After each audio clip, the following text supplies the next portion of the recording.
یہ تو ISI نے کروایا ہے, اور یہ تو انہوں نے جا کے ان کے جنرلز جو تھے ان کو توڑ لیا, ان کے جو وار لارڈس تھے ان کو توڑ لیا. تو وہ کہہ رہے ہیں کہ یہ ساری کی ساری طالبان پلس ISI کی گیم تھی, اور یہ سارے کے سارے انہوں نے جیت لیا. خیر یہ تو تاریخ ہی بتائے گی کہ افغان طالبان کا کیا رول تھا اور اس میں پاکستان یا اور ISI کا کیا رول رہا ہے. کیونکہ اس وقت تک پاکستان نے تو صرف ان سے یہی بات کی ہے کہ ہمارا تو جو ان کے پاس انفلوئنس تھا وہ بھی کافی حد تک کم ہو چکا ہے.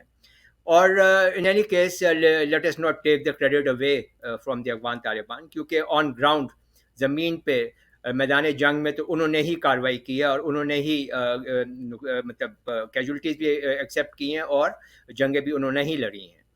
تو یہ جو جیسے میں نے ایکسپلین کیا, میرے خیال میں یہ جو ویکیوم کریٹ ہوا ہے اور اس کی وجہ سے یہ افغان طالبان کو اتنی جو ہے اسپیڈ کے ساتھ سکسیس ہوا ہے. اگر امریکنز وہاں پہ رہتے اور اگر امریکنز کی سپورٹ رہتی ANDSF کو, تو میرا نہیں خیال ہے کہ افغان طالبان اتنی جلدی سے یا اتنی صورت سے وہ کابل کے اندر پہنچ سکتے تھے.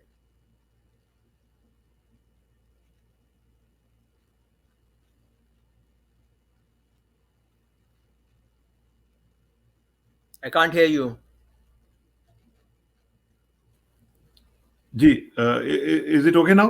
Now it's better. اچھا بریگیڈ صاحب, میں یہ پوچھ رہا تھا کہ اب دیکھیں امریکنز کا سارا ایپیسوڈ آپ نے دیکھا, کس طرح وہ گئے, کس طریقے سے ان کے اوپر پریشر آیا. پریزیڈنٹ بائیڈن نے آج بھی یہ کہا ہے کہ میں اس کو ڈیفینڈ کرتا ہوں اپنے ڈیسیژن کو, اور انہوں نے کہا کہ ہم لوگ اس کے علاوہ کچھ بھی نہیں کر سکتے. تو انہوں نے کہا کہ ایویکویشن جو ہے وہ اسی طرح ہی ہو سکتی تھی, اور وہ ڈیفینڈ کر رہے ہیں اس کو.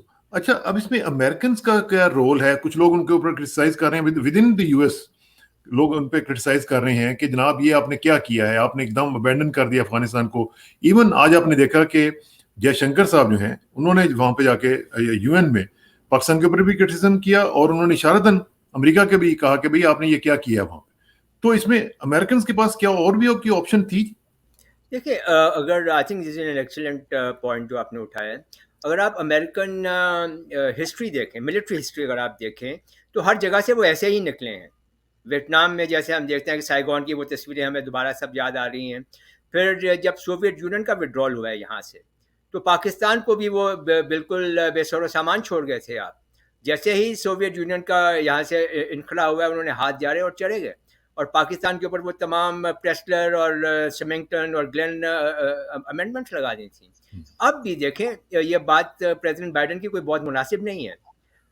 اگر ایک جیسے امریکن آرم فورسز جو ہے, ملٹری جو ہے, وہ دنیا کی بہترین ملٹری ہے, اور انہوں نے جیسے کہا بھی ہے کہ ہم نے کنٹینجنسی پلاننگ کی ہوئی تھی, اور ایک کنٹینجنسی اس میں یہ بھی تھی کہ اگر افغان طالبان اس طرح سے ایک سڈنلی وہ کابل کے اوپر قبضہ کر لیتے ہیں تو ہم اس کو کس طرح سے ڈیل کریں گے. تو پھر اس اگر کنٹینجنسی پلاننگ کی ہوئی تھی ان کی ملٹری نے, تو پھر اس کو امپلیمنٹ کیوں نہیں کیا؟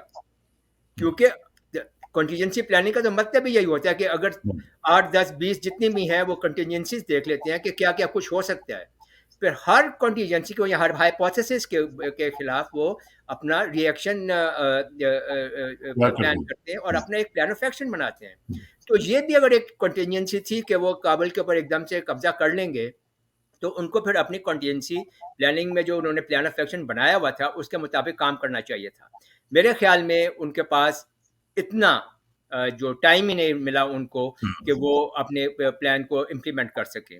اور طالبان بہت جلد وہاں پہنچ گئے, اور ان کے وہاں جلد پہنچنے میں سب سے بڑی بات یہ تھی کہ ANDSF جو ہے وہ مکمل طور پر کرمبل اور کولیپس کر گئی. انہوں نے بالکل ریزسٹ نہیں کیا, اور اشرف غنی بجائے اس کے کہ وہاں پہ کھڑے ہو کے وہ کوئی اپنا ایک لاسٹ ڈچ سٹینڈ کرتے, انہوں نے پہلا جہاز پکڑا اور اپنے پیسے ویسے لے کے بلکہ بریگیڈ صاحب مجھے یاد آ رہا ہے کہ جب یہ ٹرپ پہ گئے ہوئے تھے وہاں پہ امریکہ میں, تو وہاں پہ کسی نے پوچھا, ان سے سوال پوچھا تھا اشرف غنی صاحب سے کہ کیا افغان فورسز جو ہیں وداؤٹ امریکن سپورٹ سروائیو کر سکتی ہیں؟ تو he said yes for ever, یعنی فار ایور کا یوز اس نے ورڈ کیا اور خود بھاگ گیا. میرے خیال میں وہ یہ شاید ان کو وہ that was more for political purposes I think, مگر ان کو بھی شاید معلوم تھا کہ حقیقت کیا ہے. اچھا, اب ذرا تھوڑا سا پاکستان کی طرف آ جاتے ہیں. پاکستان کا جو رول ہے اب وہ کیا ہے, اور پاکستان کی امپورٹنس اب ریجن میں کیا ہے, اس پہ تھوڑی سی ذرا ہمیں گائیڈ کریں گے کیا ہے. اگر آپ ریجن کے طور پر دیکھیں تو میرے خیال میں ساؤتھ اور سینٹرل ایشین ریجن کے اندر Pakistan is now inevitable. to the to all major powers of the world. اگر ہم چائنا کو لیں تو چائنا تو دیکھیں پہلے سے موجود ہے پاکستان میں سی پیک کے تھرو اور بی آر آئی کے تھرو، اور چائنا نے جتنے بھی اپنے geopolitical, geoeconomic, geostrategic objectives achieve کرنے ہیں اس ریجن کے اندر، اس میں Pakistan will play a very important and a very prominent role. اس کے علاوہ اب رشیا کو لیں. رشیا کی اگر خواہش ہے، جیسے کہ ہم سب جانتے ہیں کہ خواہش ہے کہ عریبین سی تک وہ پہنچے، اور یہاں سے سینٹرل ایشین ریپبلکس جو ہیں ان کے تھرو، سینٹرل ایشین ریپبلکس کے ساتھ مل کر وہ اپنا سارا ٹریڈ جو ہے ایک سب سے بہترین انفراسٹرکچر کے تھرو وہ عریبین سی اور انڈین اوشن تک پہنچے، اور یہاں سے ظاہری بات ہے میڈیٹرینین تک اور پھر یورپ تک وہ سوئز کنال کے تھرو جا سکتے ہیں. تو وہاں پہ تک پہنچنے کے لیے بھی رشیا کو اب پاکستان کی ضرورت محسوس ہوگی. اب ہم آئے امریکہ کی طرف. امریکہ کے ابھی دو اسپیکٹس ہیں جس کے اوپر اس کو پاکستان کی ضرورت پڑے گی. سب سے پہلا اسپیکٹ تو یہ ہے کہ وہ چاہتا ہے کہ چائنا، جو کہ اب اس کو چیلنج کر رہا ہے as the main superpower of the world, اس کو روکنے کے لیے پاکستان چائنا سے الگ ہو جائے، سی پیک اور بی آر آئی کو سلو ڈاؤن کر دے اگر مکمل طور پر بند نہیں کرتا ہے، اور امریکہ کے کیمپ میں واپس آ جائے، کیونکہ امریکہ یہ سمجھتا ہے کہ پاکستان اب مکمل طور پر چائنیز کیمپ میں جا چکا ہے. تو ایک امریکن خواہش آبجیکٹیو یہ ہوگا کہ پاکستان کسی طرح سے چائنا کا یہ جو سفیئر آف انفلوئنس جو بڑھ رہا ہے، جو اس کی اسٹریٹجک ریچ بڑھ رہی ہے، ساؤتھ ایشیا میں تو وہ آ ہی چکا ہے، جو گریٹر مڈل ایسٹ ریجن کے اندر وہ اس کی یہ سفیئر آف انفلوئنس اور اسٹریٹجک ریچ جا رہی ہے، افریقہ میں، میڈیٹرینین اور یورپ میں، اس کو اگر روک نہیں سکتے تو سلو ڈاؤن کر دے تاکہ امریکہ اور اس کے الائز کو اتنا ٹائم مل جائے کہ وہ اس کے خلاف خاطر خواہ کوئی ری ایکشن یا کوئی پلان آف ایکشن امپلیمنٹ کر سکیں. دوسرا ابھی اسپیکٹ ہے بہت زیادہ انٹرسٹنگ ہے، اور وہ یہ کہ امریکہ کو اب یہ بھی معلوم ہے کہ اس سارے ریجن کے اندر آپ افغانستان کے چاروں طرف آپ دیکھیں جو ممالک ہیں، Iran, Turkmenistan, Uzbekistan, Tajikistan, China اور پاکستان، ان میں صرف پاکستان ہی ایک ایسا ملک ہے جو کہ امریکہ کو اس ریجن کے اندر ریلیونٹ رہنے کے لیے امریکہ کے کام آ سکتا ہے. باقی تمام ممالک کے ساتھ اس کے کوئی ایسے تعلقات نہیں ہے کہ جو وہ اس کے انٹرسٹ کو سیکیور کرنے میں یا پرسو کرنے میں مدد کر سکیں. تو ایک تو اسپیکٹ یہ بھی ہو سکتا ہے، دس از اسیومنگ کہ امریکہ wants to remain relevant to Afghanistan and the region. تو یہ بھی ایک سوچ ہے کہ ہو سکتا ہے کہ امریکہ پھر پاکستان سے رجوع کرے، اور پاکستان کے تھرو ہی وہ طالبان کی جو نئی گورنمنٹ اب آنے والی ہے، سمجھے آ گئی ہے، اس پہ کوئی تھوڑا اس کو انفلوئنس کرنے کی کوشش کرے. اور اس کے لیے ظاہری بات ہے کہ اس کو پاکستان کے ساتھ کانٹیکٹ کرنا پڑے گا، یونائٹڈ اسٹیٹس کو، اور پاکستان کی تمام جو ریکوائرمنٹس ہیں ان کو میٹ کرنا پڑے گا، جس کے بعد پاکستان ان کے کام آ سکتا ہے. یہ جو آپ بات کر رہے ہیں کہ پاکستان کی ریکوائرمنٹس، اس کا مطلب کہ پاکستان ڈکٹیٹ کرے گا کہ ہماری یہ ریکوائرمنٹس ہیں؟ اگر وہ چاہتے ہیں کہ پاکستان جو ہے وہ امریکہ کو اس ریجن کے اندر ریلیونٹ رکھے، افغانستان کے اندر امریکہ کا تھوڑا بھی انفلوئنس جو ہے وہ رہے، تو ظاہری بات ہے پاکستان ہر چیز جو ہے انٹرنیشنل ریلیشنز میں، انٹر اسٹیٹ ریلیشنز میں، از آن دا بیسس آف کوئڈ پرو کو. You scratch my back, I will scratch your back. تو اگر اب سب کچھ ہونے کے باوجود اب وہ پھر چاہتے ہیں کہ امریکہ جو ہے وہ افغانستان میں اپنا انفلوئنس رکھے، اثر اور رسوخ رکھے، اور اس کے لیے وہ پاکستان کو ایز اے کنڈویٹ استعمال کرنا چاہتا ہے، تو ظاہری بات ہے اس کی قیمت ادا کرنی پڑے گی. مگر پاکستان کو، امریکہ کو یہ بالکل کلیئر کر دینا چاہیے کہ جو بھی وہ کام امریکہ کے حق میں کریں گے یا امریکہ کے انٹرسٹ کو سیکیور کرنے کے لیے کریں گے، it will be not at the cost of our CPEC and not at the cost of our relations with China and Kashmir obviously Kashmir تو ہے ہی ہے.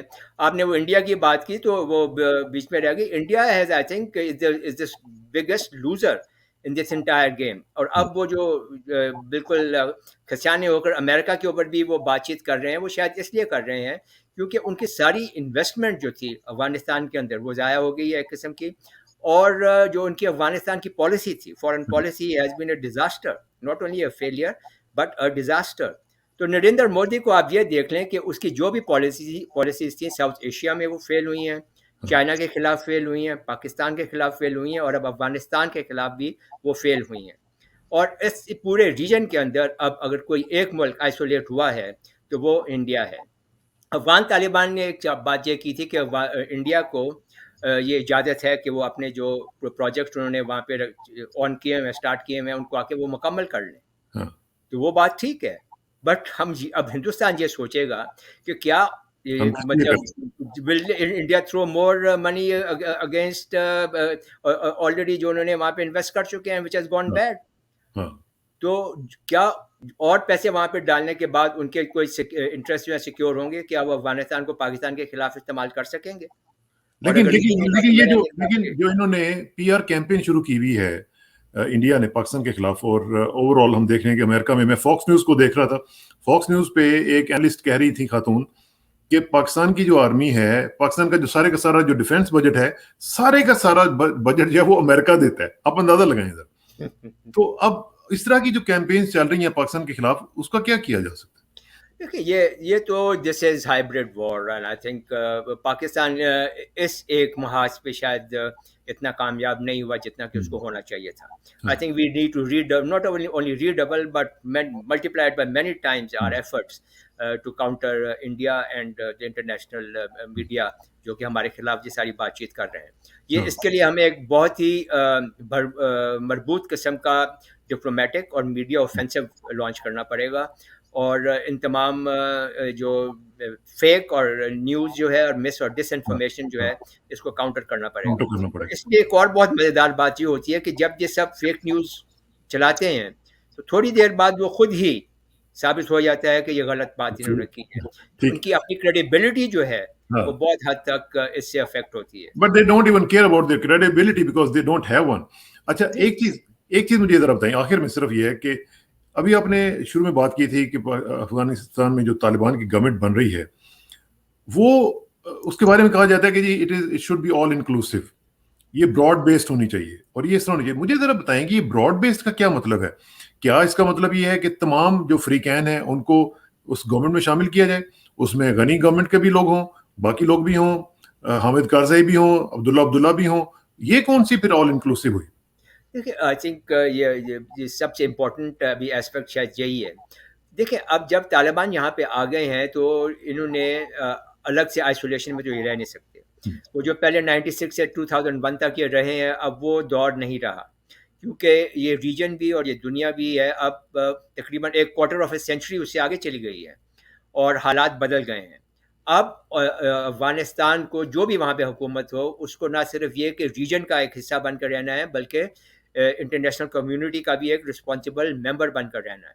تو ابھی تک انہوں نے جو بھی کام کیے ہیں افغان طالبان نے کابل کے اندر, وہ سب کے سب بہت صحیح سٹیپس لیے ہیں انہوں نے, and they have try to appease the international community. نہ کوئی وینڈیٹا انہوں نے لانچ کیا ہے, ہیومن رائٹس کی انہوں نے صحیح بات کی ہے, ویمنز رائٹ کی انہوں نے صحیح بات کی ہے, ایمنیسٹی اناؤنس کیا ہے جو سب سے بڑی بات ہے کہ سب کو معاف کر دیا کہ کسی کے خلاف کوئی کسی قسم کی کارروائی نہیں کی جائے گی. حالانکہ وہ ان لوگوں کو بھی انہوں نے معاف کر دیا, اناؤنس کر دیا کہ جنہوں نے ان کے خلاف امریکنز کی اور ان کے الائز کی مدد کی ہے. تو I think these are the right steps in the right direction. اب رہی بات گورنمنٹ کی, تو it has to be a government which represent the whole of the Afghan nation, اور اس کے اندر اب ضروری نہیں ہے, اب ظاہری بات ضروری تو ہے کہ تمام سیکٹیرین گروپس یا ایتھنک گروپس اس کے اندر شامل ہوں, تاجکس ہوں, ازبیکس ہوں, ہزارہ ہوں, ٹرکس ہوں, پشتون تو خیر ہوں گے ہی, بلکہ اس میں یہ ایک تو یہ کہ یہ سارا کا سارا افغانستان کی ایک کمپلیٹ پکچر سامنے آئے گی. اس میں ضروری نہیں ہے کہ وہی لوگ اس میں حکومت میں آئیں جو کہ اشرف غنی یا حامد کرزئی کی گورنمنٹس میں رہ چکے ہیں یا جو کہ ان کے طالبان کے خلاف کاروائیاں کر چکے ہیں. انہی ایتھنک گروپس میں ایسے لوگ بھی ہوں گے جو کہ ابھی فار ایگزامپل جی بالکل, جیسے ابھی یونس قانونی وغیرہ جو ایک ڈیلیگیشن پاکستان آیا ہوا ہے, اب ایسے لوگ بھی ہیں جو کہ ماڈریٹس ہیں اور جنہوں نے بہت زیادہ ان کے خلاف کارروائی نہیں کی ہے. تو انہی ایتھنک گروپس میں سے ایسے لوگ چنے جا سکتے ہیں جو کہ کریڈیبل ہوں اور جو کہ جب افغان گورنمنٹ کے اندر آئیں تو ایک کریڈیبل اور ایک لیجیٹیمیٹ جو ہے افغان گورنمنٹ کی شکل وہ پروڈیوس کریں انٹرنیشنل کمیونٹی. اس پہ اللہ کرے کہ ایسا ہی ہو سکے جس طرح آپ فرما رہے ہیں, اور خاص طور پہ اس وقت جو ضرورت ہے وہ تو یہی ہے کہ ایک پیسفل ٹرانزیشن ہو جائے اور